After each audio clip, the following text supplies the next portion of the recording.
Aloha, everybody. Aloha. Everybody have a seat if you got a chair, and if you don't sit down. It is so good to be back home. Thank you, Kealoha, for the beautiful introduction. I want to thank so many people who are here, who helped make this amazing event possible, and we could not be more proud of the work that people like Kealoha are doing to advance the amazing legacy and traditions and culture of Native Hawaiians. I want to acknowledge a few extraordinary public servants who are with us here today. Mr. Governor, thank you so much for gracing us with your presence, and you're welcome. Senator Schatz is here, Representative Gabbard, as well as Mayor Caldwell. Please give them a big round of applause.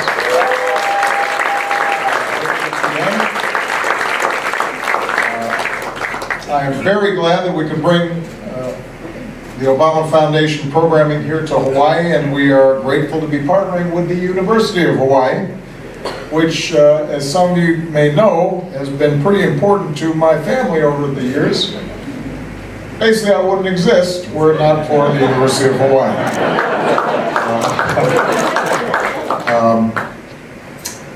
You know, some of you may be aware, my father met my mother on a bench somewhere around here.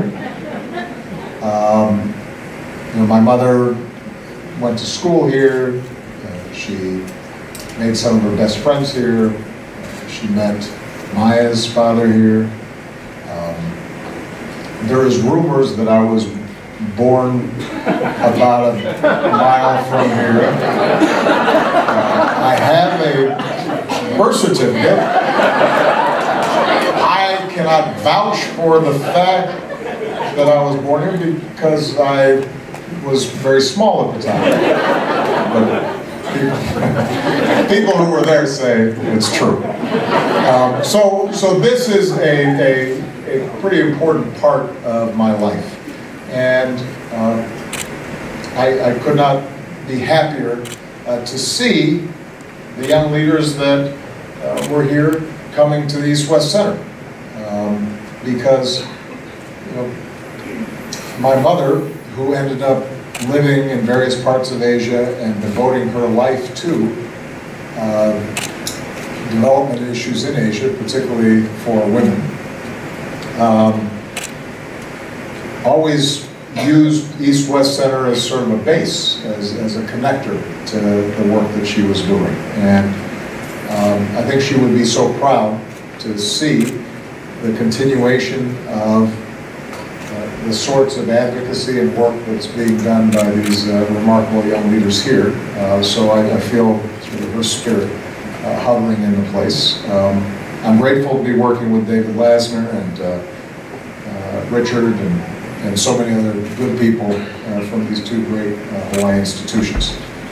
Now, as many of you know, when I left the presidency, I had to make a decision about how to focus my time and energy other than golf and writing my book, which is obviously somewhat overshadowed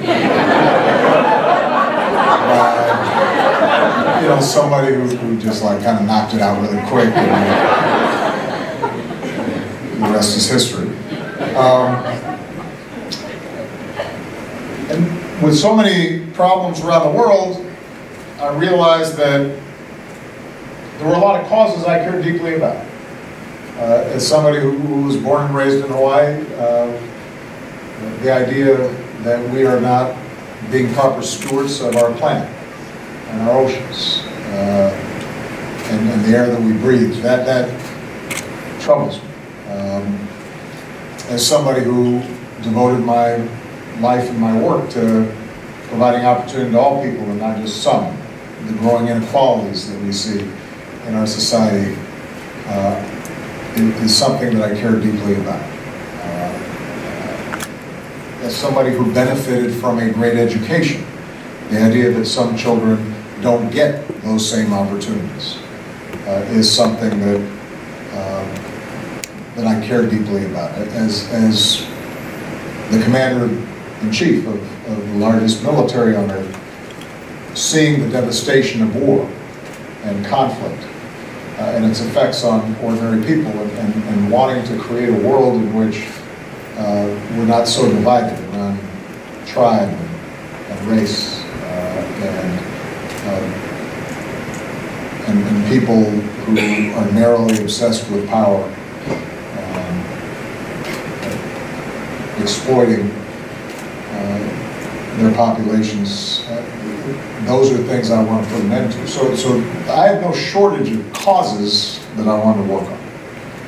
But the one thing that I felt very deeply was that the single most important thing I could do, and Michelle feels the same way about her mission in the years to come. The single most important thing we could do was to make sure that we were helping the next generation of leaders make the changes that this world needs.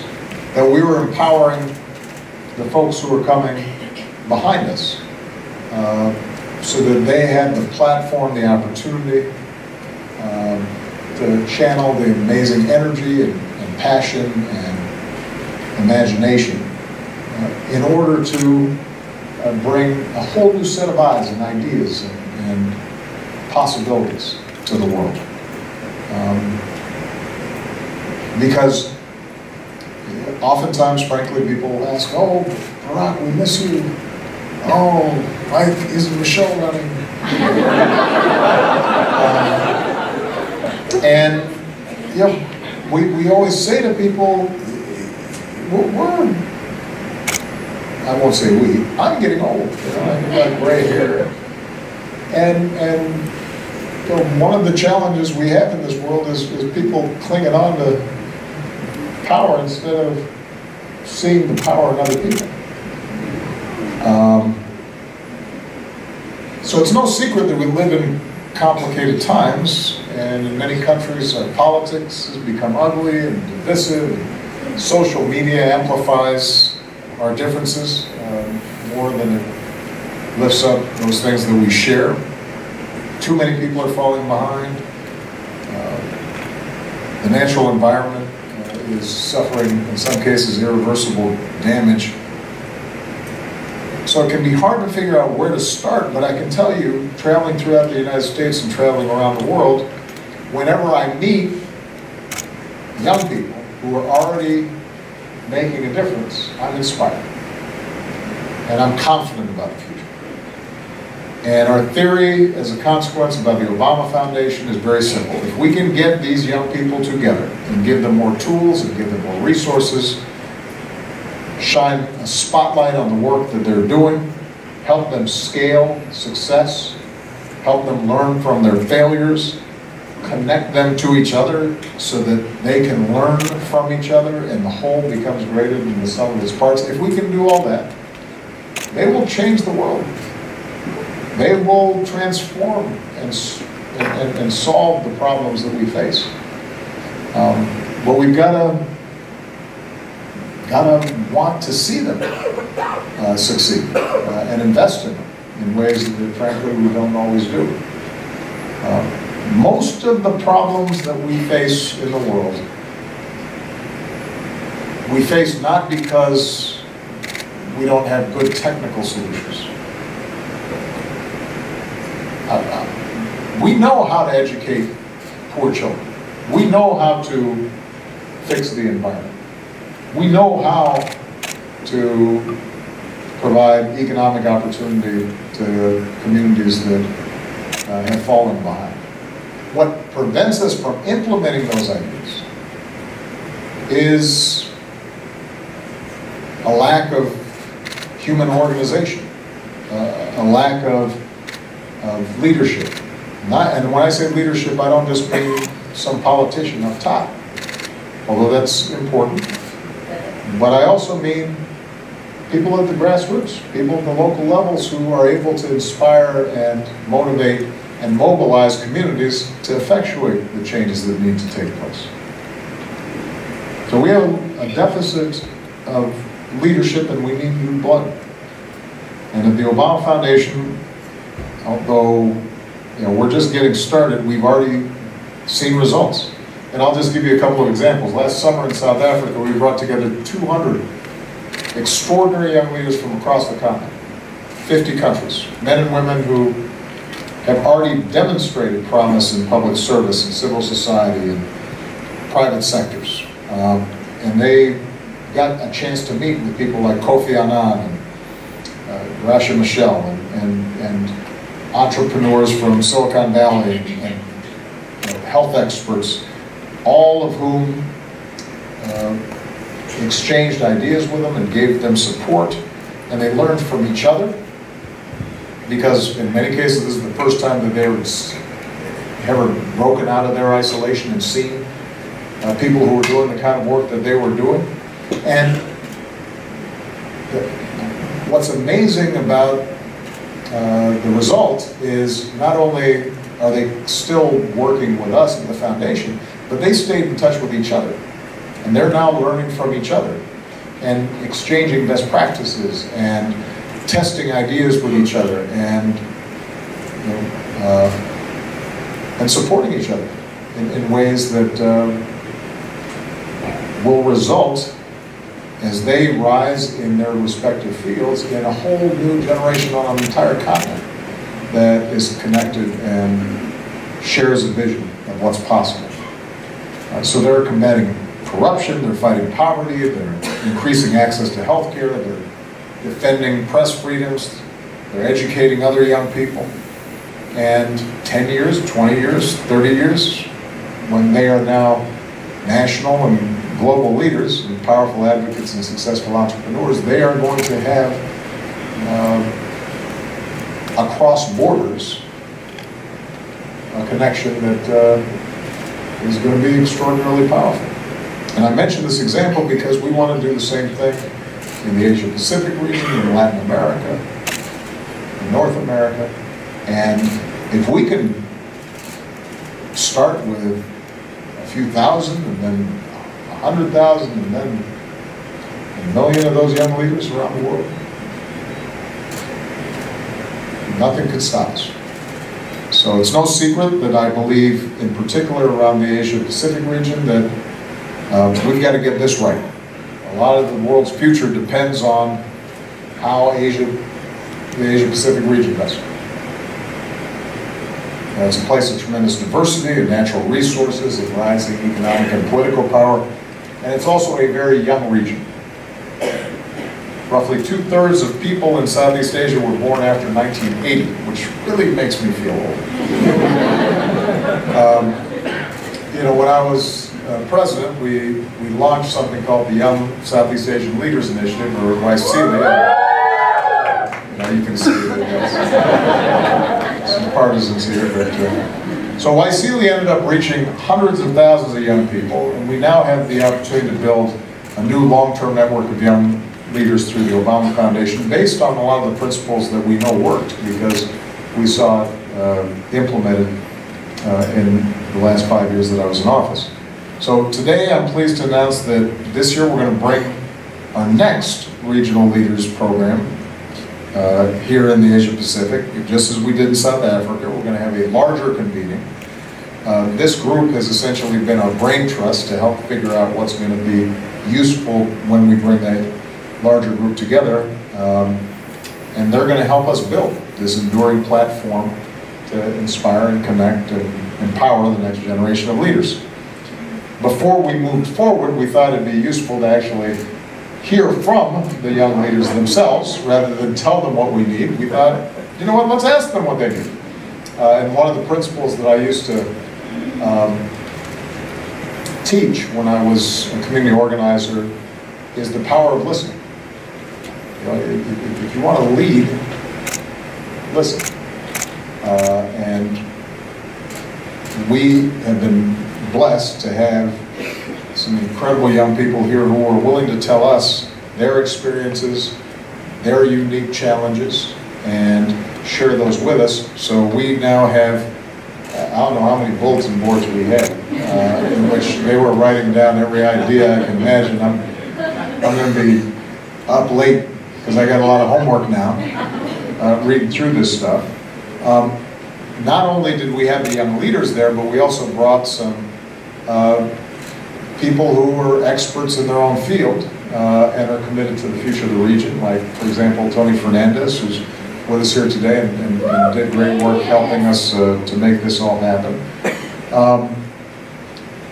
As has already been mentioned, the young leaders that we've been working with come from over a dozen countries, from Thailand to Japan, Myanmar, China, Indonesia, as well as the Pacific Islands and the United States and the island of Hawaii. People like Ramanadi Pradana, where's Raman? There he is. Selamat malam. He is working to promote sustainable use of land in Indonesia, bringing together government and private sector and civil society. And people like Tu Ngo, who co-founded, here we go. Who co-founded an education company in Vietnam that is educating more than 30,000 students online and in person. And people like Julian Aguon. Where's Julian? Oh, way back there. A human rights lawyer from Guam who's finding new ways to support indigenous peoples. You talk to them and you will be reminded about how much talent and energy these young people have, this generation has, and how ready they are to get moving, building even bigger, more impactful organizational efforts than they're already doing. And I've also heard more than once from them about the value of connecting to one another, how they're sharing ideas, making relationships, and building the type of movements that can move the world forward.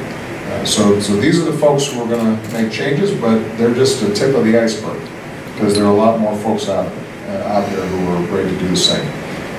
And part of what we're going to be trying to do with the Obama Foundation is also, though, to promote a values-based approach to leadership development, because we believe that real leadership involves dialogue and inclusion and tolerance and a commitment to human dignity. And if you don't get that right, whatever technical solutions you come up with are going to end up failing. And if you want to be a leader, then you better have those kinds of ideas in place. And that, by the way, is another good reason why we're in Hawaii. Growing up here, I experienced firsthand how people from different backgrounds can learn from one another and work together to create a thriving community. Hawaii also taught me not to get too high or too low based on a given moment. Just kind of chill. To try to stay focused on doing what's right and thinking about the long term, to be patient, to be humble, to be committed to a sense of our common humanity. And I should add, at this point, nobody exemplifies this Allah spirit better than my sister Maya. Sutoro in.